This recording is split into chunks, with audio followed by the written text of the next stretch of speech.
তথ্য সম্প্রচার উপদেষ্টা মোহাম্মদ মাহফুজ আলম এবং স্থানীয় সরকার, পল্লী উন্নয়ন, সমবায় মন্ত্রণালয় এবং যুব ক্রীড়া মন্ত্রণালয়ের উপদেষ্টা আসিফ মাহমুদ সজীব ভুঁইয়া আজ বিকেল 5টা নাগাদ প্রধান উপদেষ্টা প্রফেসর মোহাম্মদ ইউনূসের কাছে তাদের পদত্যাগপত্র জমা দিয়েছেন।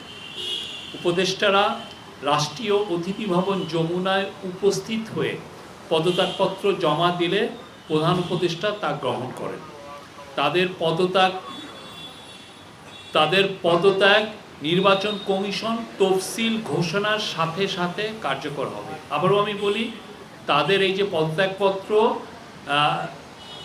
নির্বাচন কমিশন তফসিল ঘোষণার সাথে সাথে, যে ফেব্রুয়ারিতে যে নির্বাচন হচ্ছে সেই নির্বাচনের তফসিল ঘোষণার সাথে সাথে কার্যকর হবে। আপনারা হয়তো জেনেছেন যে এটা কালকেই সম্ভবত তফসিল ঘোষণা হচ্ছে।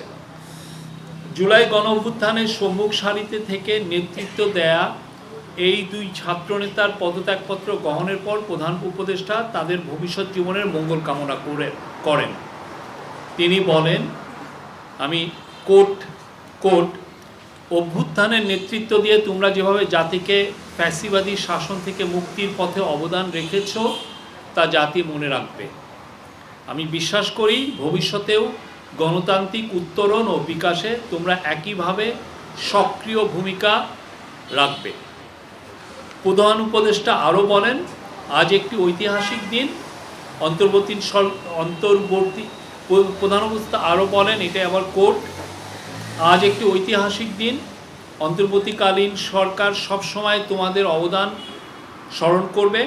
আমি তোমাদের সুন্দর ও শুভ ভবিষ্যৎ কামনা করি।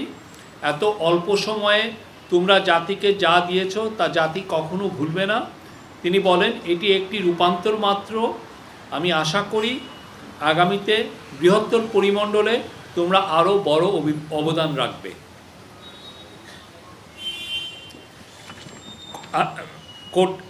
আবার নিজেদের কর্মের মাধ্যমে দেশের মঙ্গলে নিয়োজিত থাকার আহ্বান জানিয়ে দুই ছাত্রনেতার উদ্দেশ্যে প্রধান উপদেষ্টা আরও বলেন, সরকারে থেকে যে অভিজ্ঞতা তোমরা অর্জন করেছ তা ভবিষ্যৎ জীবনে অবশ্যই কাজে লাগাতে হবে।